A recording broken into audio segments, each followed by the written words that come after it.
How's it going, everybody? It is Joey No Hana and Anthony Caruso in the studio shaped like Anthony's mother's basement. You can go to falconarrow.podbean.com, subscribe to our YouTube channel, and facebook.com/FalconArrowCast. I finally got that out of the way. Today, it is all about the Wrestling Dontaku, whatever you want to call it. But no Tyson too lewd, because Tyson does not like real wrestling. Nope. He's all about the sports entertainment. It's all about the WWE wrestling and their entertainment.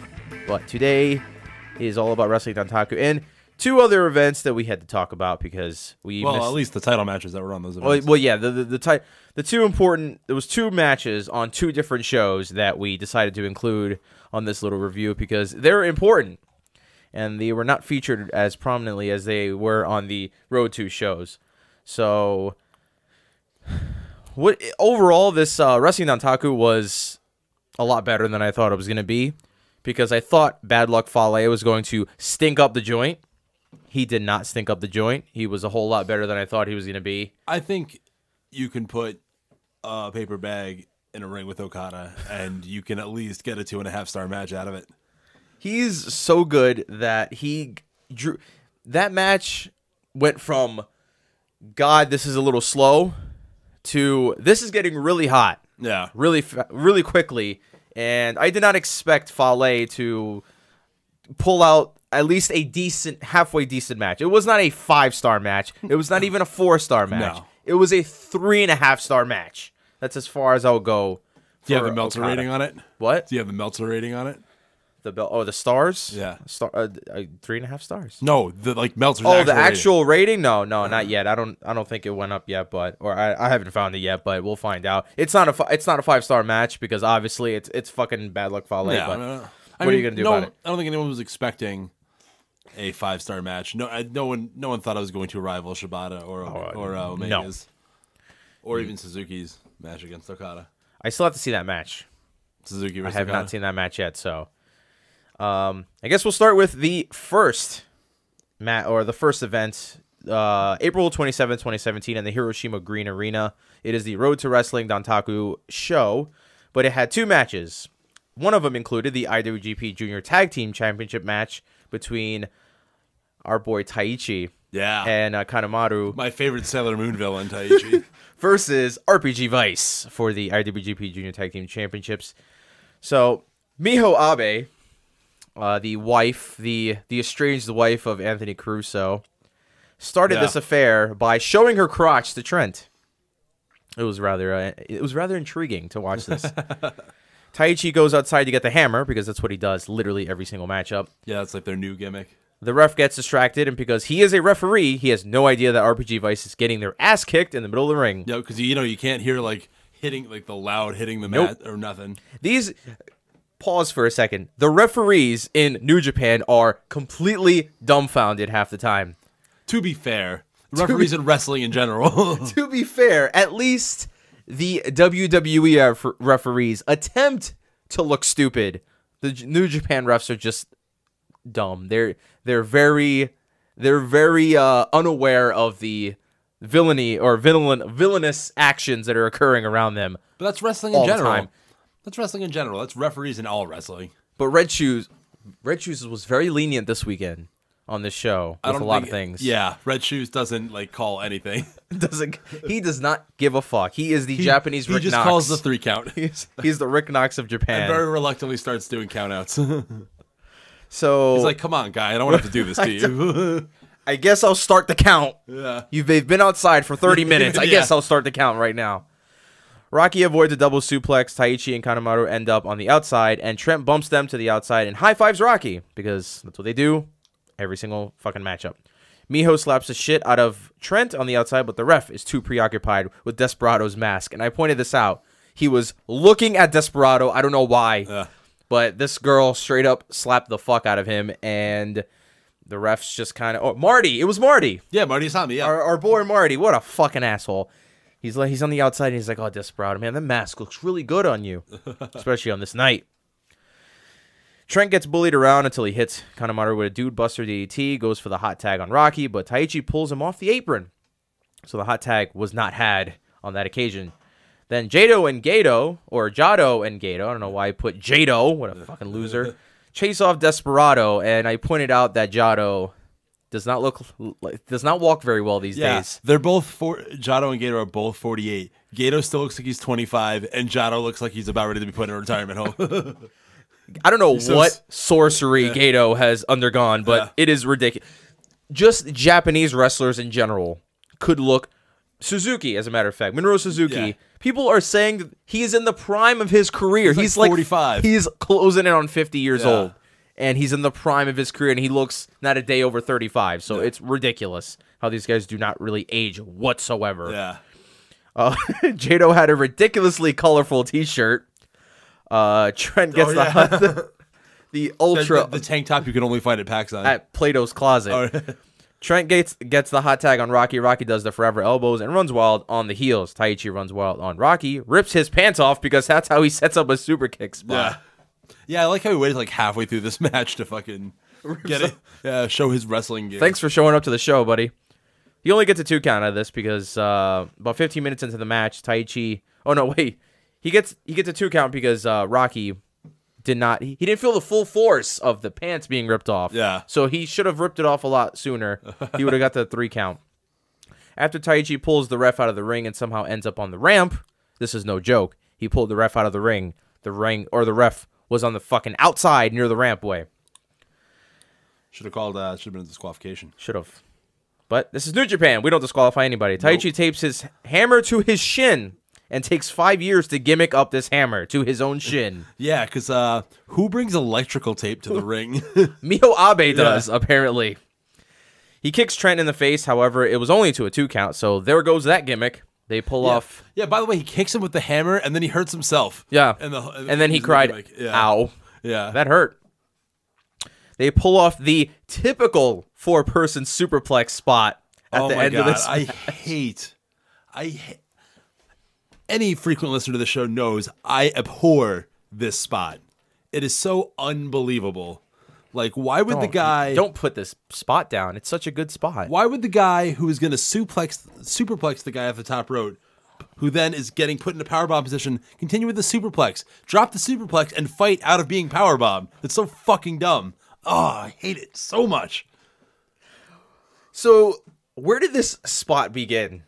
Where did all of these... 4-person, 5-person, I have no idea, but it happens in every spots. fucking tag match, and I hate it. Or every multi-person match. Well, WWE likes to do the one guy doing the fucking 10 punch on some dude on a fucking corner, and then some other guy grabs him by the... Actually, how does that even get set up? I don't even... Oh, superplex. There's a fucking superplex that's about to go down. Somebody comes out of nowhere. It's probably been on 205 Live 8 times. I would not doubt that. And... in addition to the superplex spot, the referee, known as Marty, died. Full on. He bumped. Oh, yeah, that's right. For everyone who was talking about the John Cone bump from the Braun Strowman Big Show match, this one, 10 times worse than this. This fucking guy exploded. He didn't even get hit. Just the force. The force of the impact drove this man to bump as... He looked like he just chokeslammed himself. It was preposterous. I could not get over that shit. It was the most ridiculous thing I've ever seen in my entire life. Kanemaru and Trent beat each other up in the middle of the ring for a bit. RPG Vice wins with the strong 0 on Mr. Kanemaru. Apparently, I rated this match because I wrote ratings for every one of these matches. I put 81 out of 100.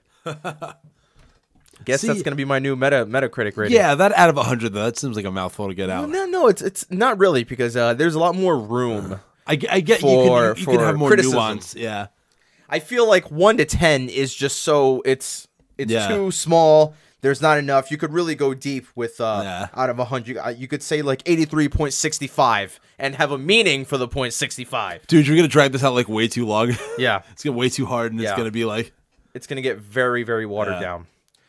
The next match, or the final match for this night, but the most important match, was Hiroki Goto versus Minoru Suzuki for the Never Openweight Championship match. The match starts off with some traditional shoot wrestling. Suzuki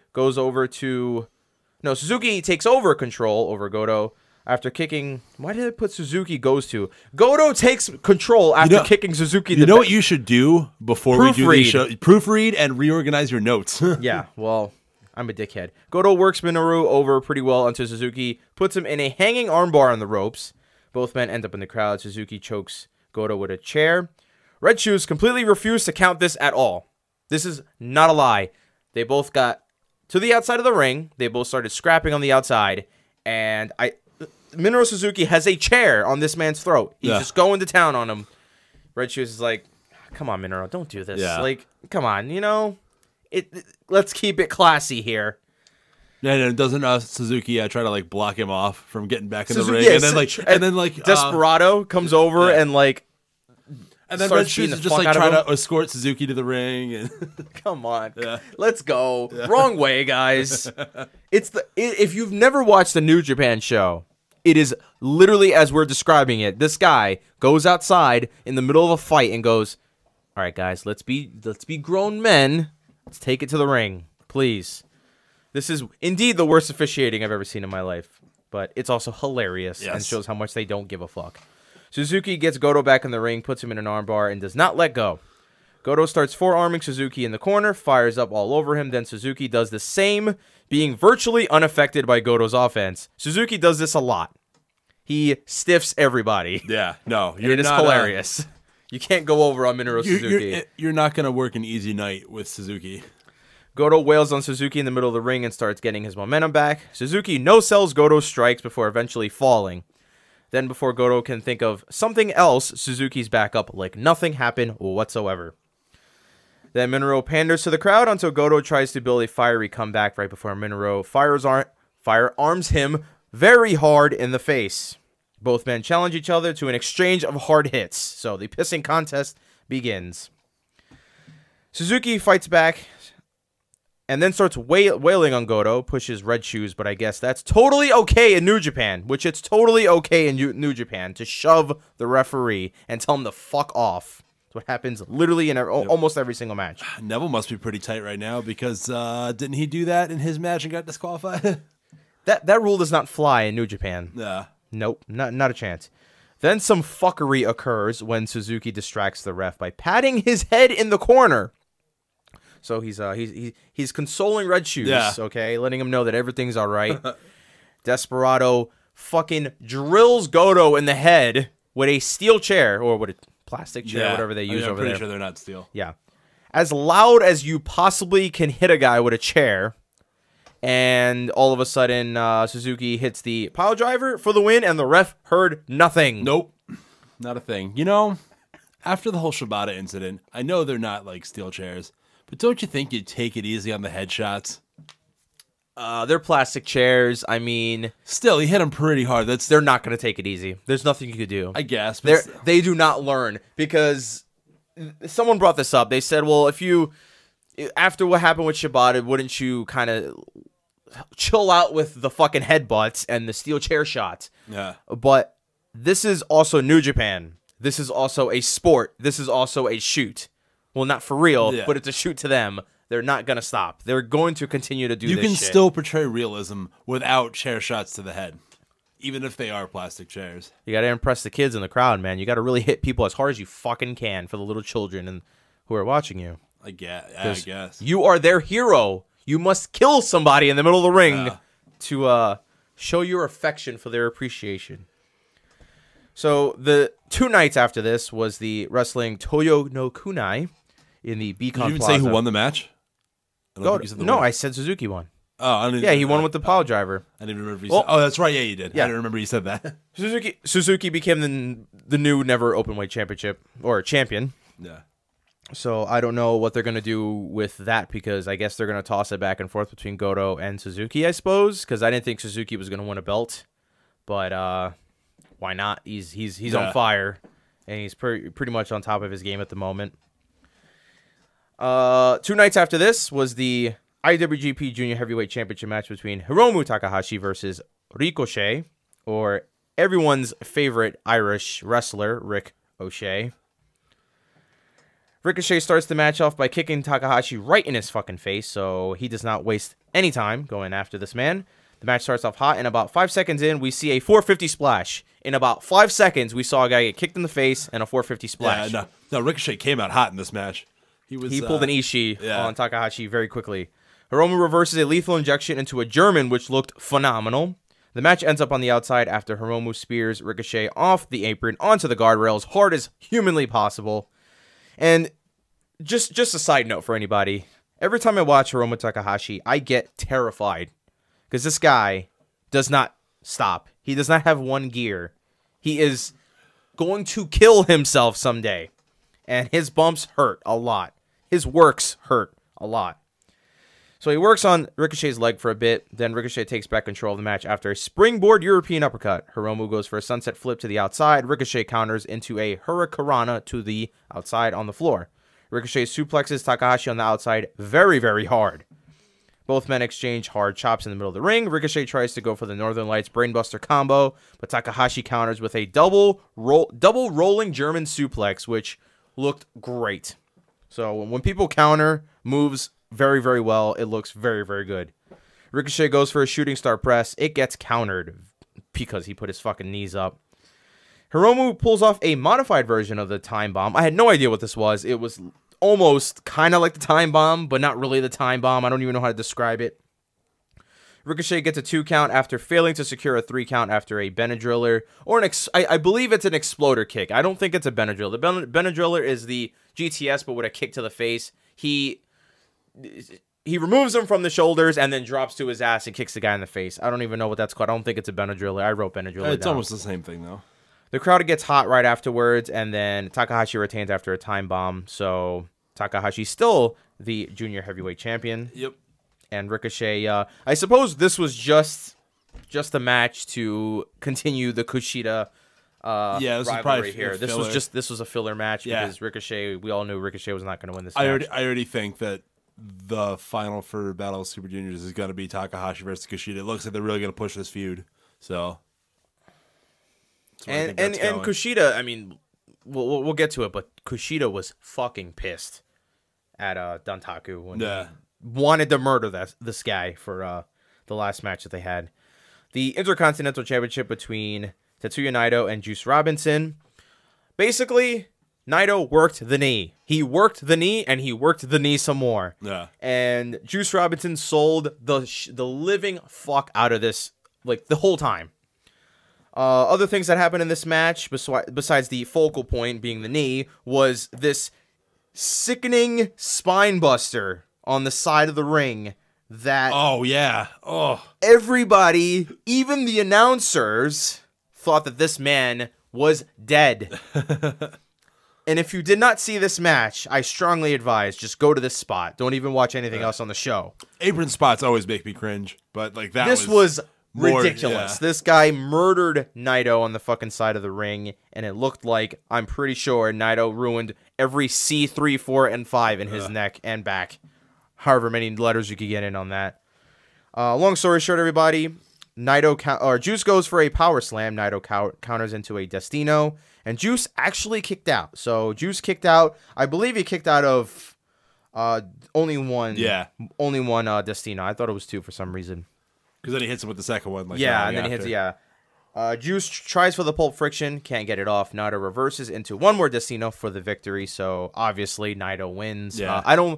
It was nice to see these guys in these matches, high-profile matches with 2 very good guys and very over guys, but, not a chance. It was nice to see Juice get a big shot like that. I mean, I know he's going to have the WWE rub, so he's going to obviously get some opportunities that some other people wouldn't, but... And he's not a terrible guy. No, he's actually pretty good. He's not terrible. Like, you can even see it a bit with CJ Parker. Yeah, he got strapped with a shit gimmick, and he didn't get used well in NXT, but you could see that, like, he had he had talent, and it was For some reason, I don't know what it is about WWE guys going to Japan, but they do so much better when they're not in WWE. I don't know what is up with WWE and that system. I have a hard time criticizing guys in WWE because you have to see them outside of there to really understand. Well, he went to WWE and then he went to Japan to be a young boy. No. Yeah. Okay. So he was a young boy. So he did pay his dues, but then he paid his dues and then he didn't. He stayed in the promotion. Who? CJ? Yeah, Juice. Yeah. Oh yeah, he's still in New Japan. Like he didn't go on an excursion or nothing, right? He just set up the ring. Yeah. He helped guys out. He didn't go anywhere else. He just kind of got called up to the main roster, I suppose. I mean, I'm sure he's taken bookings elsewhere because I mean they do work other places. I'm sure he's showing up in Rev Pro. But he's moving pretty quickly for a guy who was in WWE like 2 years ago. He's not a real young boy though. No, of course not. Yeah. He was just some dude who they threw to, who told make the ring if you want to pay your fucking dues. Yeah, put the ring up. So the Wrestling Dontaku event, May 3rd, 2017, from the Fukuoka International Center. The big for Golden Week. This is the big event. First match on the card. Well, the first match we saw was the young boy match. Fuck, I can't remember the kid's name. I think it was Katsuyori. I forgot his fucking name already. But the kid that worked in the young boy match, Kitamura. It was Kitamura. Yeah, Katsuya Kitamura. There it is. This fucking guy's massive, and he's going to be a star one day. That's all I'm gonna say. Because you were pretty enamored with him yesterday. This guy was solid. This guy is tough. Juice to the gills. Great tan. Wonderful tan. And I mentioned this yesterday to Anthony. I don't know where Takahashi and this kid came from and Gato, but they must come from a Cholo section of Japan because they are wildly tanned. Yeah. They do not look Japanese whatsoever, or at least what we think Japanese people should look like. Not that fucking tanned. That was a young boy match, so we won't talk about that too much. The first match that I have on here is the Yoshihashi and Will Ospreay versus Yujiro Takahashi and Chase Owens. I had an issue with Yoshi's and Takahashi's during this event, big time. Yeah. Calling Yoshihashi Yoshitatsu. Yoshihatsu. Calling Yoshitashi and I believe you said if both Takahashi's and both Yoshis were in the same match, I would have a very difficult time telling who's who. Takahashi and Chase Owens. I mentioned that Chase Owens has a dumpy fucking butt. And he just looks like a guy who is not supposed to be with the Bullet Club. Yeah, he's just kind of a dude that's there. He's a dude with a fucking ponytail and a big fucking butt. And I just don't know. And not a great... You keep talking about this guy's ass. He has a big ass for a white guy. I don't know what to say. He probably does like a shit ton of squats. I don't know what to say. But it's not that. It's you have all these guys, you know, who are stars, and Cody Great Tan. Anyone with a great tan is a star to me. Yeah. But then there's Chase, who's just hasn't seen the sun in 20 years and got a big ass and long hair. However, I was proven wrong in this matchup because Chase did pretty fucking great in this match. I mean, he was the former NWA Junior Heavyweight Champion. So this is true. If that counts for anything. Well, at some point down the line, he developed a large butt. So this was a perfectly fine match that the crowd was into. Owens and Yoshihashi worked a lot of the match. Ospreay came in to do his great Fosbury flop. Owens went for the package pile driver, but Yoshihashi escaped and locked in the butterfly lock for the submission. This match went 7 minutes and 54 seconds. So not a bad match. And as I learned watching undercard matches, well, we were supposed to skip matches, but we realized we only skipped really one. Yeah. We watched a lot of these matches because they were not that bad. Yeah. And they're not that quick, or they weren't that long, apparently. So, Togi Makabe, Tiger Mask W, and Tiger Mask 4 versus Yuji Nagata, Manabu Nakanishi, and Jushin Thunder Liger. This was pretty good. Tiger Mask W looked great, and the finishing moments where both Tiger Masks did dives to the floor was cool, too.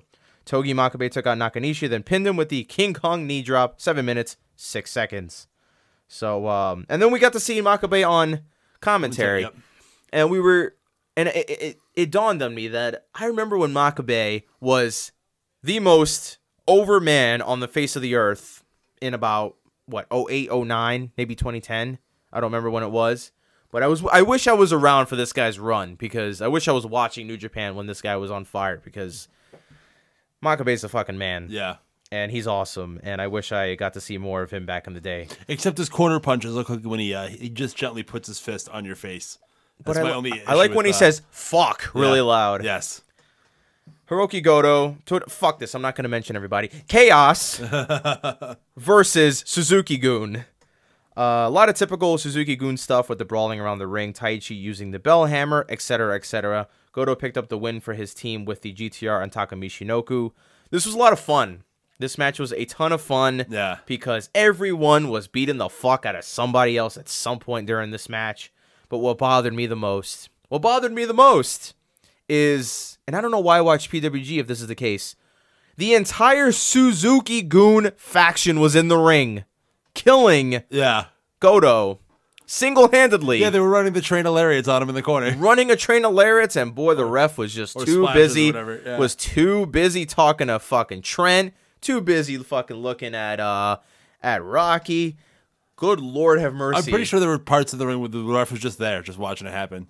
But all the other guys were incapacitated. There's no counts. Yeah. There's no rules. There's no officiating. It's just, I'm here to call. Was Marty the ref in that match too? Probably.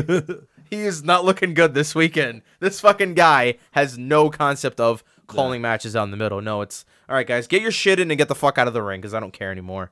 Suzuki came in the ring after the match and had a pull-apart brawl with Goto. After everyone was separated, Suzuki cut a promo saying, "Don't let your chaos stablemates hold you back." They got into another fight before eventually bailing. So 12 minutes, 20 seconds. A lot of fun. A lot of guys. David Finlay versus Cody. David Finlay, if you put him and Chase Owens and I believe it was Hangman Page in the same stable, you would not know who the fuck is who. Because they're a stable of nobodies. Virtually the same guy. Well, David Finlay wears eyeliner. So. Oh, well, that's different. So we have Dave Navarro in the stable of guys with big butts and fucking pale skin and long hair. I don't know why. I don't know what's going on in Japan, but they need to tell these guys, you guys can't literally all have the same look. You guys all can't have big asses. You guys all can't have long hair. And you guys all can't not have tans. So, and plus, you can tell Finlay apart too because he got the shittiest physique too. The three of them. Well, him and Chase are tied because Chase doesn't look like he goes to the gym every way. Looks like he pretty much watches the guys work out, or he's in the corner while Takahashi's going to town on the hose that he brings to the hotel rooms. Speaking of Takahashi, there was no muffin ass on the show. No muffin ass, no Tokyo Latina. Yeah. Thumbs down all around. Take 50 points away from this fucking event. Yeah. Cody waffled Finlay with an Alabama slam on the mat early. It looked ridiculous. Mostly solid, back and forth. Nothing too fancy, but was perfectly all right. Finlay went for an uppercut off the top rope, but Cody grabbed him and transitioned into the crossroads for the win. 7 minutes, 31 seconds. So Cody looking strong against David Finlay. He should. David Finlay wasn't beating Cody, right? No, of course not. Cody takes the mic after the match, telling New Japan to bring him more. Bring him someone bigger. Someone is he fucking stronger. Braun Strowman now? Yeah, he is. They will find out what everyone already knows in their bones and in their Ryback. soul. He's like a mix of Braun and Ryback. Feed him more. The worst nightmare happens when your eyes are open, and it's me. And then Cody walked away. That's into that. Juice Robinson and Kushida versus Tetsuya Naito and Hiromu Takahashi. This was a massively important match. Two big rivalries going on at this point. So this was a lot of fun. First thing we get to see is one of the young boys opening the second rope for Kushida. Yeah. And this was the best fucking thing I've ever seen in my life. Kushida goes to the apron, and one of the young boys is opening up the second rope for him, being nice, all right, here you go, brother, like, I'm gonna open the rope for you. And boy, Kushida stiffs this fucking kid so hard, jumps over the top rope, gives no fucks. Didn't even hold it for Juice. Didn't even fucking hold it. He gave up. He said, I'm not doing this young boy shit anymore. The match doesn't last 2 minutes before Kushida knocks Takahashi off the apron, and they go very deep into the crowd. Kushida beats Takahashi's ass until Naito says, "That's enough of this shit," and body slams him on some fucking wood. Yeah. Takahashi and Naito work over Kushida until Juice gets the hot tag and runs wild on Naito. A flurry of punches and a cannonball on Naito. They go at it for a bit. Naito tries to work the knee he worked over in their previous match. Kushida and Takahashi go at it in a hockey fight. Both men really do hate each other at this point. So every hit is much harder. than the previous one. There is a spot where Juice holds up both men so Kushida can bump them to the outside, and then he moves out of the way like a good fucking guy. Yeah.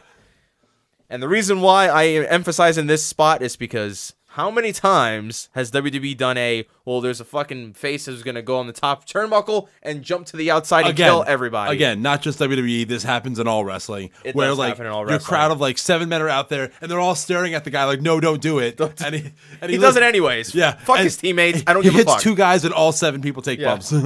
But this time, however, Juice says, I will hold them up so you can jump on them, and I will kindly back the fuck off. Yes. The smartest man on the face of the earth right now at the moment.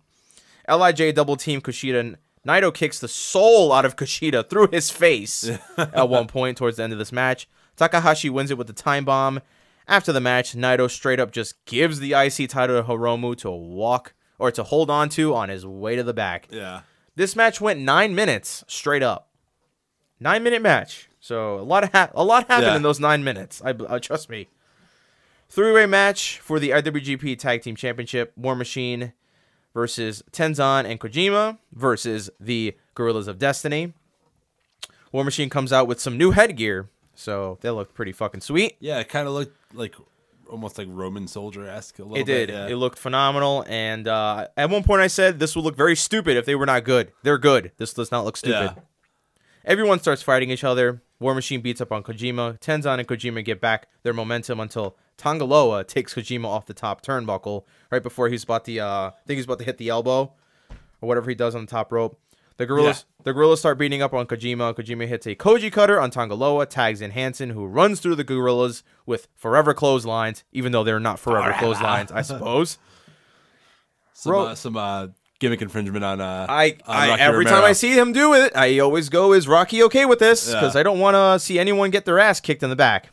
Yeah, because Rocky's really gonna fuck with Hansen. I mean, you know. Rogue gets the tag, tries to set up Fallout, but gets cut off by Tenzan, who works over Rogue pretty well. Tenzan hits a headbutt, a tribute to Mr. Honma. Kojima goes for... Yes? Yes. Hi. Kojima goes for a lariat. Rogue counters, knees Kojima in the face very, very hard. Tenzan tried to go to the top to end it. Rogue grabs him from the back, sets up the Fallout. War Machine wins this matchup. Afterwards, the Gorillas of Destiny attack both of the men from War Machine, and there you go. So I guess there's your Dominion matchup. So I guess no more Tenzan and Kojima. That's sad because I don't know if anybody knows, but I am a total Kojima fanboy. So He is. I'm super upset that they're no longer in the tag, but I mean they're like in their mid-40s and past their. This is also past New their Japan. time. I don't think it really matters. Guys in their mid-40s are totally okay and can still work. That match went 11 minutes, 43 seconds. The never open weight 6-man tag team matchup. Hiroshi Tanahashi, Taguchi, and Ricochet, also known as Taguchi Japan, my new favorite stable of all time, versus Sonata, Evil, and Bushi, the B Squad of yes. Even though they're hired up on the card from their leaders, but whatever. This match, I should have never even taken notes. This was so much fucking fun. Guys were getting their faces thrown into other guys' asses. Yes. And at one point, I believe Taguchi did not know that his own teammates were getting their heads thrown into his own asshole. And then the men known as Evil. Can I talk about Evil for a second? Go ahead. This gimmick sucks.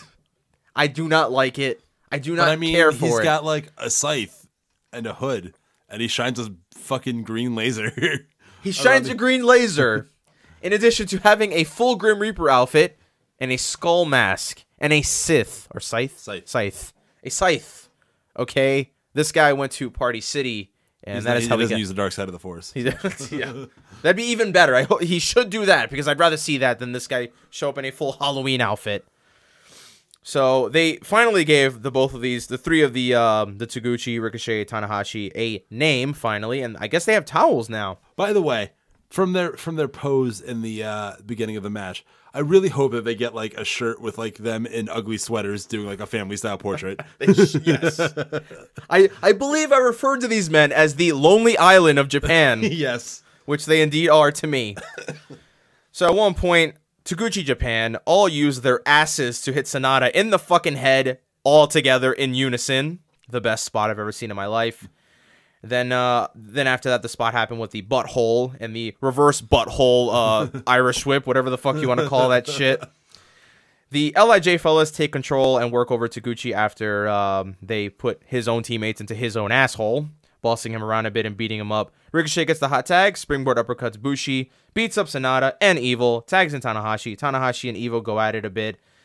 He does a nasty dragon screw on him, then locks in a cloverleaf, gets to the ropes, while his buddies were all in submission moves. So this looked like it was setting up the end, because when one guy gets another guy and it was submission hold, and his friends are also in submission holds, looks like it's going to end right there, but it did not.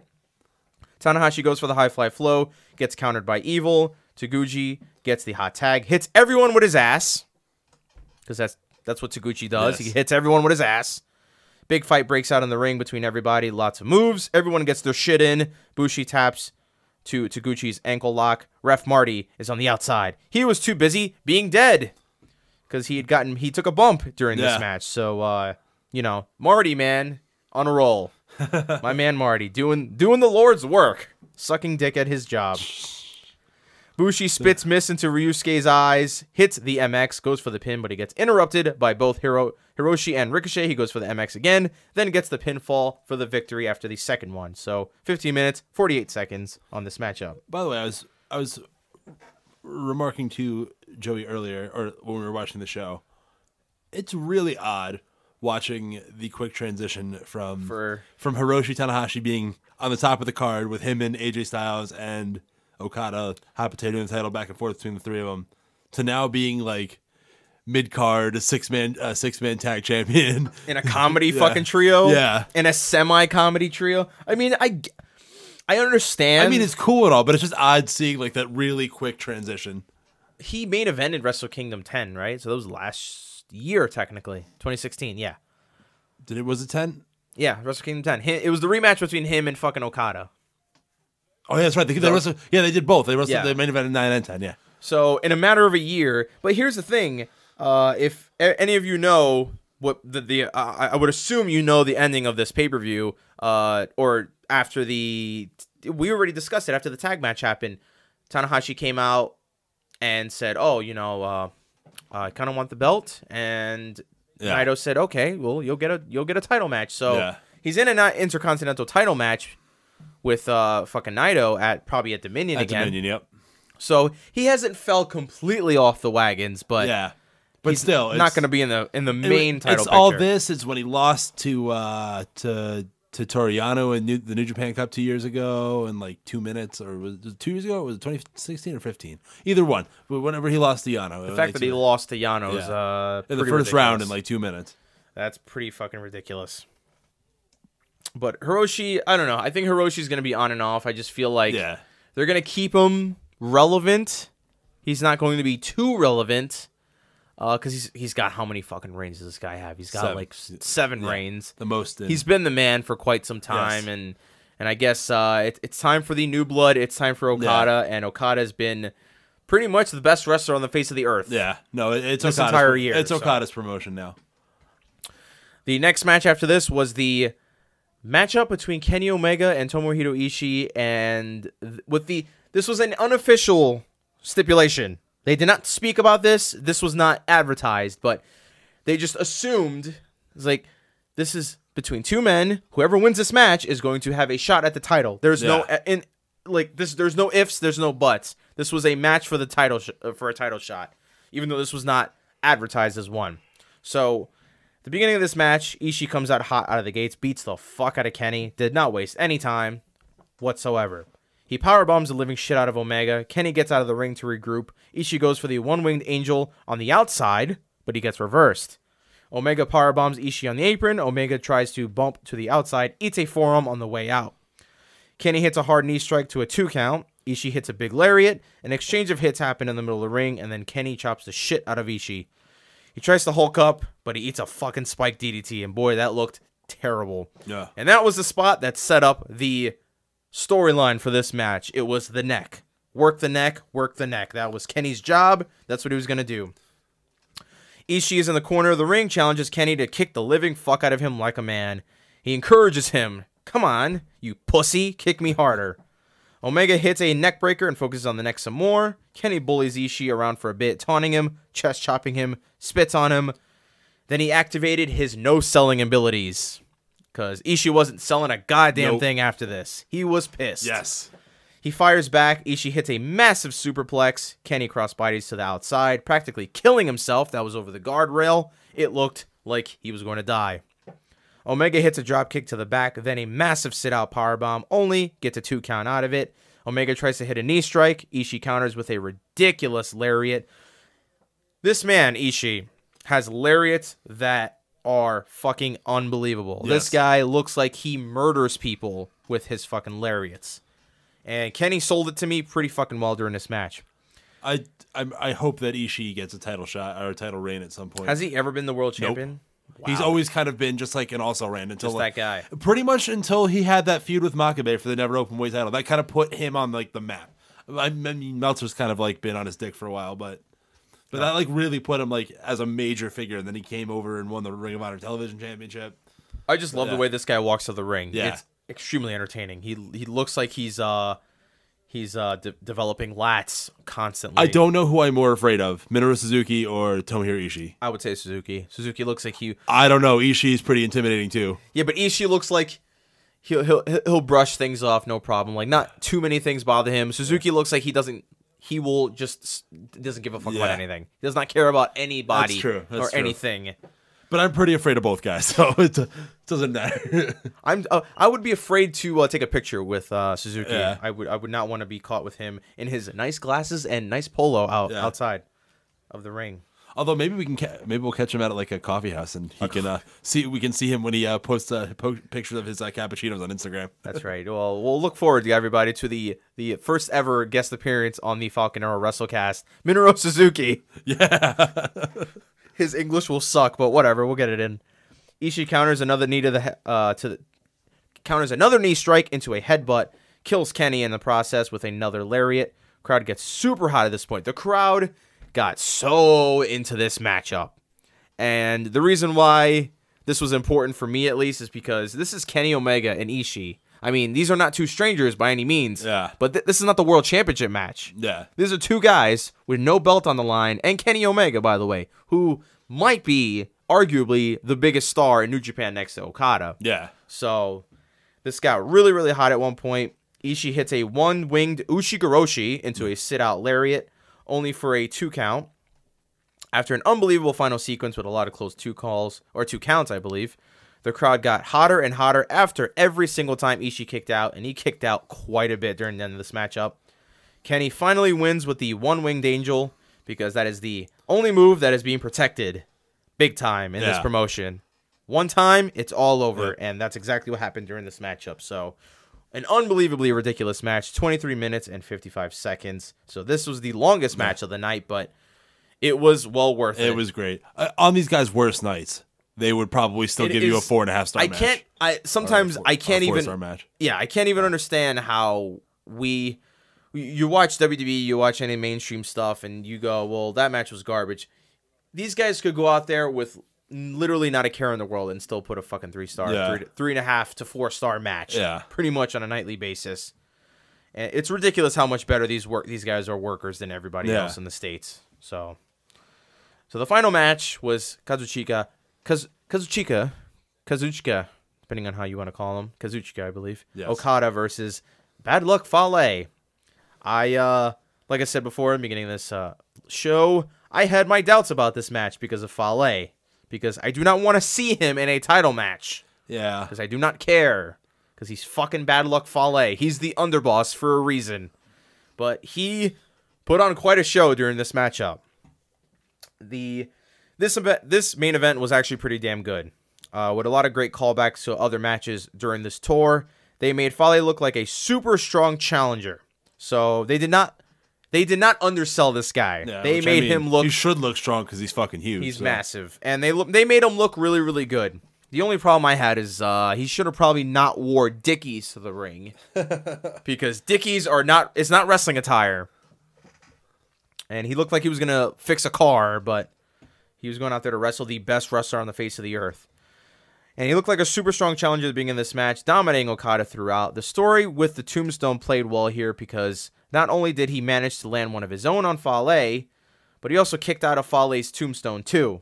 So the tombstone was the big deal here during this match. And I like how it took him a while to work up to it too, because the first time he tried to hit him with the tombstone, he couldn't pick him up. Yeah, couldn't pick him up.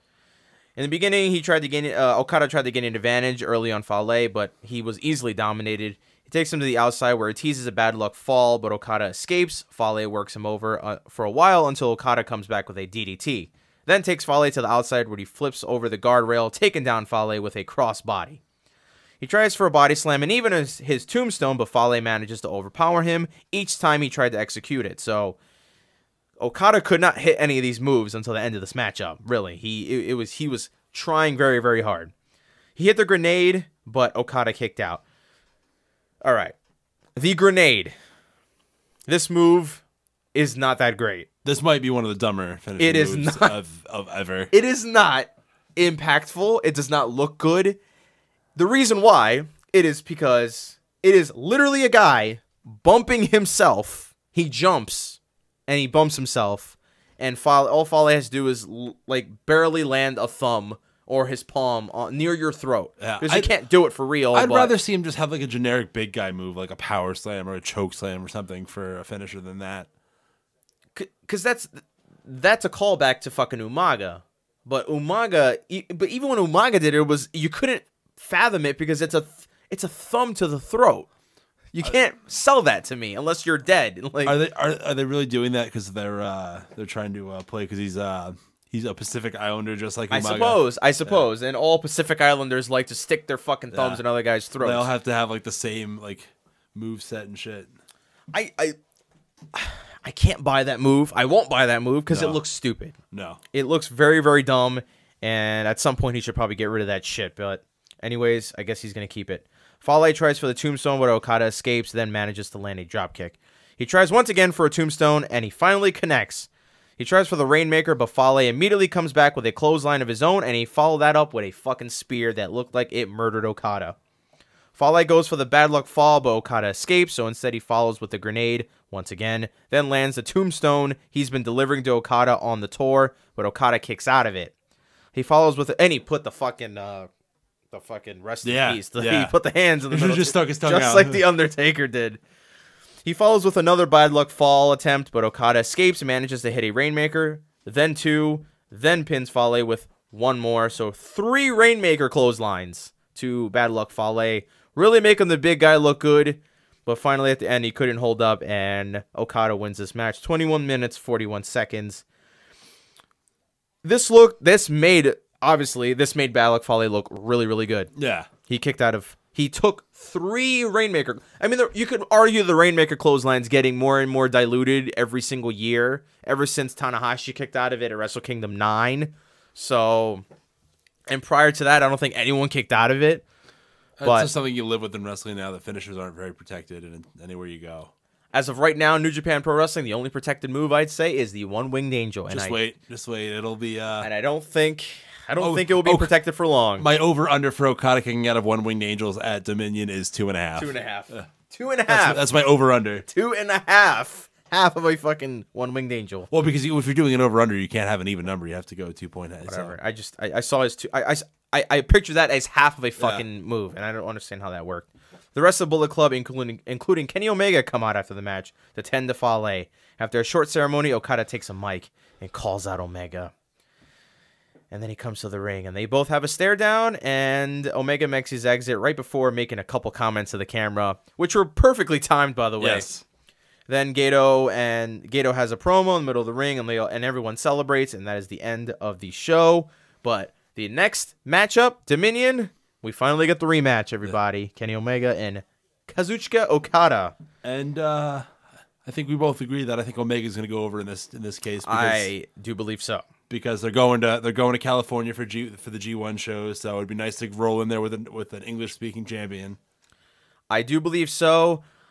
I mean, I'm also very iffy about it because it is Okada, and I don't think you can have Omega lose twice, though. No, you can't. But you don't even really. I get the idea of having an English-speaking champion, But Okada at this point is not just a Japanese guy that no one knows. He's pretty big time at this point. I'm not gonna sit here and say Kenny's not winning the match. I still think Omega's bigger time, and like I still think you want to have the English speaking champion rolling into the G1 shows in California. Well, I do believe that's gonna happen. Yeah. I truly do believe it's gonna happen because it just all feels like this where this is headed. It feels like that's where this is headed. Because then you have the English speaking champion rolling into G1. Then this sets up. Okada can win G1, and this sets up Omega and Okada at Wrestle Kingdom 12. So the third one yeah. So who wins that match? Okada. Probably Okada, but it doesn't matter at that point. But I think this. So you think Kenny's going to hold it the rest of the year? Yes, I think it'll set up Okada winning G1, and then hasn't he won G1 again? He won it in 2014, no? Because that set up the match between him and fucking Tanahashi. Yeah. How many times did that guy win a G1 climax? I don't know. I think he beat Nakamura. I think he's won it twice. I think he's won 2 G1s. I think that makes a lot of sense, and it looks like that's where this is headed because Kenny. It's perfectly aligning here. It's right. Yeah. It's in May. It's right before the summer, and it's right before the G1 climax. So I don't think they're gonna have I don't think they're gonna have Omega lose twice, and if you have Omega win, you're gonna have to have a third one, a blow off. And why wouldn't you do it at Wrestle Kingdom? Yeah.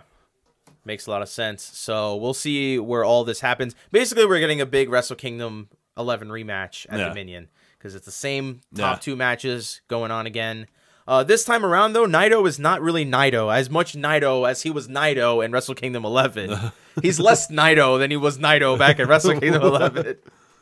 I don't know how to explain that. He was very friendly to Tanahashi when they were cutting their little promo at the end of his match with fucking Juice Robinson back at the Road to show. Well, I mean, Naito's like all tranquilo and all. He's too chill. Now he's too chill.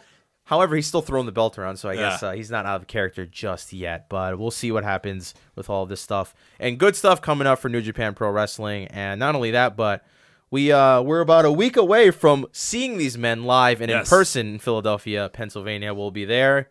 And so we got War of the Worlds, then we got the Battle of the Super Juniors, then we got Dominion in the middle of June. A lot of stuff coming up for New Japan Pro Wrestling, and it's looking pretty good. And the product's getting better every single day. And the next time, I believe, me and Anthony will join you guys is for PWG. Well, no, probably we'll do the WWE shit first.